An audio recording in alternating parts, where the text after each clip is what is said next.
Hey y'all, it's Stacy from Capital Vintage Charm, and today I wanted to share with you the absolute easiest way to polish your silver. It requires zero silver cleaner and zero rags. It's the absolute quickest thing.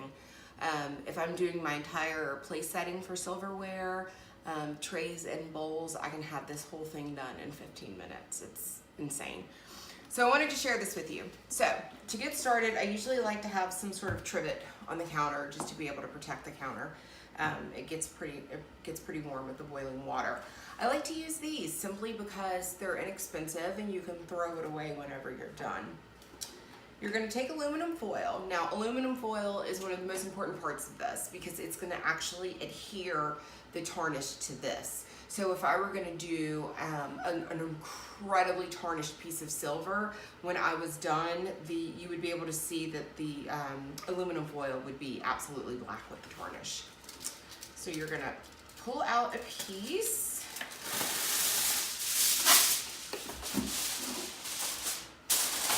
And you're going to fit this in here.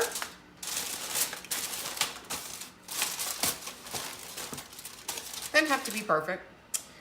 Now, next thing you're going to do is take baking soda, plain old baking soda, the stuff that you have already in your pantry. And you're going to put the baking soda in here. Now, a quick note on ratios. You know, I probably should measure it out, but I don't because who has time for all of that?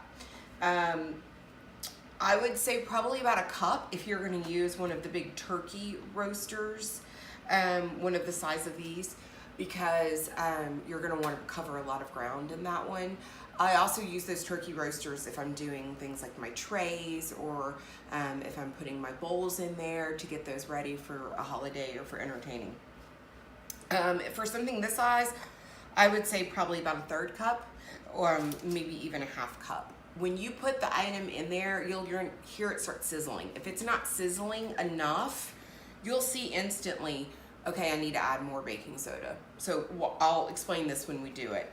And then the thing that I like about this method versus, say, using Peak, which is actually my favorite silver polish, is that you don't have to use a toothbrush to get into the grooves. So if you see, aren't these the most charming little spoons? They're presidential spoons.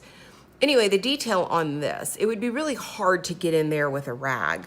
You wouldn't be able to see a lot of the intricate designs unless you had a toothbrush to get in there. But on this method, you just throw it in.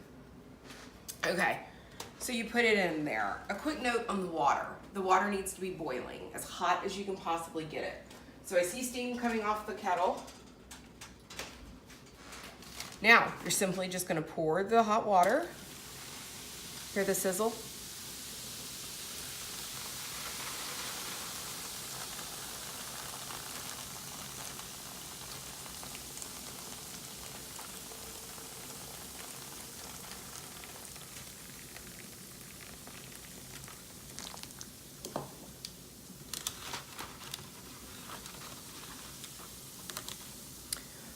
One other thing to point out, you're gonna actually smell the sulfur reaction.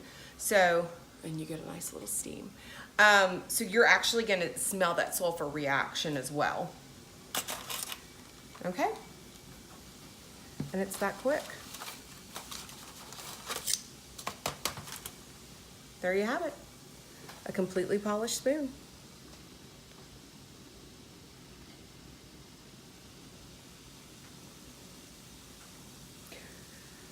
Run this under the faucet just to get any of the residue of the baking soda off. Sometimes I'll even put like a colander in there and just add all of my silverware in there at once and run the faucet underneath it. But there you have it, the simplest way to polish your silver. Thanks so much.